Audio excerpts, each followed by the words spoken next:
नमस्कार दोस्तों, मेरा नाम है भरत सिंह लोधी, गवर्नमेंट फार्मासिस्ट। मैं 6 वर्षों से टीबी डिपार्टमेंट में कार्य कर रहा हूँ। 6 वर्षों से टीबी के पेशेंटों के साथ जुड़ा हुआ हूँ। बहुत सारे लोगों को टीबी के बारे में सही जानकारी नहीं होती, सही ट्रीटमेंट नहीं ले पाते हैं।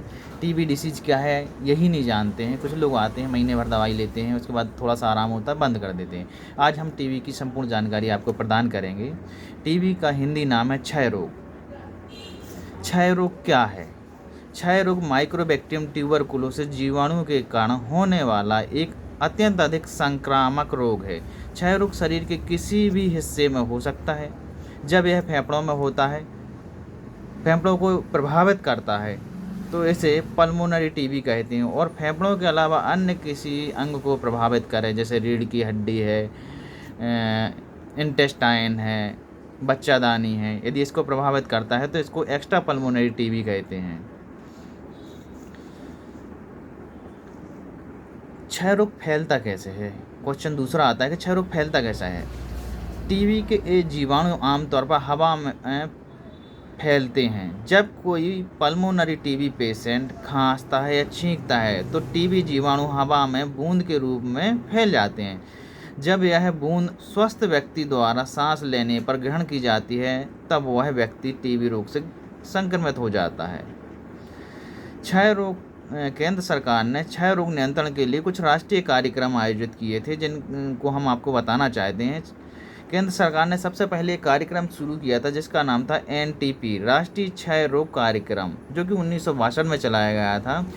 इसमें हॉस्पिटलों की स्थापना, टीबी केंद्रों की स्थापना, टीबी की जांच केंद्रों की स्थापना का प्रोग्राम रखा गया था, जो कि 1962 से 1997 तक चला। सरकार को इसका कुछ इफेक्टिव रिजल्ट देखने को नहीं मिला, तो सरकार ने एक नई कमेटी का गठन किया और उस समय नई कमेटी ने इसका नाम बदल के RNTCP, पुनरीक्षित नेशनल टीबी कंट्रोल प्रोग्राम रखा, जो कि 1997 से चला।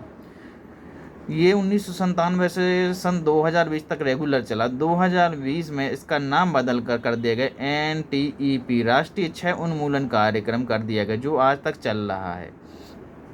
बीच में 2017 के समय एक केंद्र सरकार ने रणनीति योजना बनाई जिसका नाम रखा गया था राष्ट्रीय रणनीति योजना NSP। 2017 से 2020 तक इसका प्रोग्राम था कि 2020 तक भारत देश को टीबी मुक्त करना है।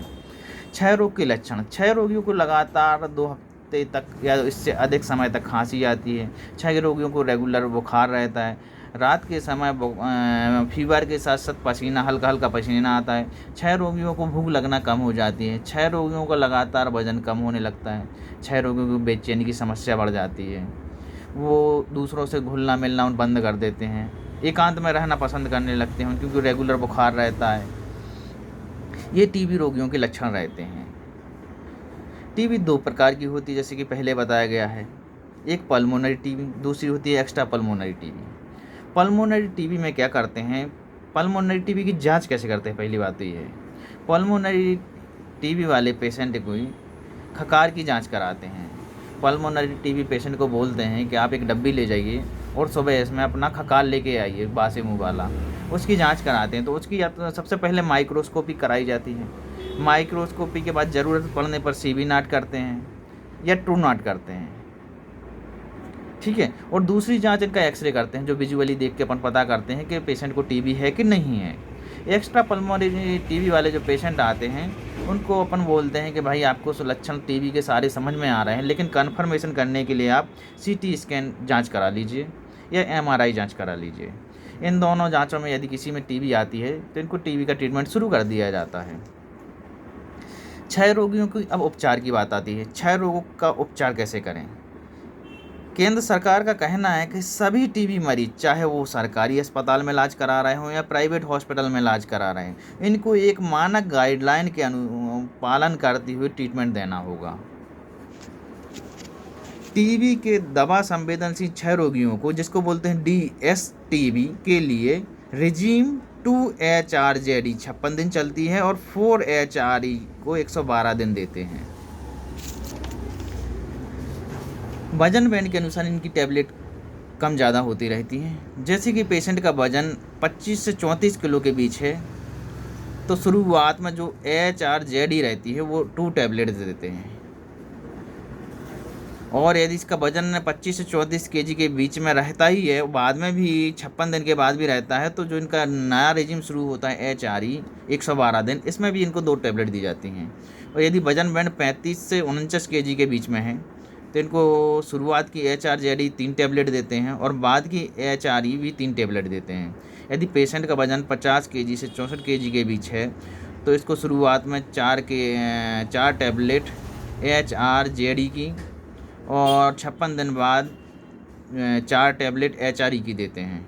यदि 65 से 75 किलो का वज़न है पेशेंट का, तो 5 टैबलेट HRZE और बाद के में भी जो 112 दिन का रेजिम रहता है HRE का, वो भी 5 टैबलेट देते हैं।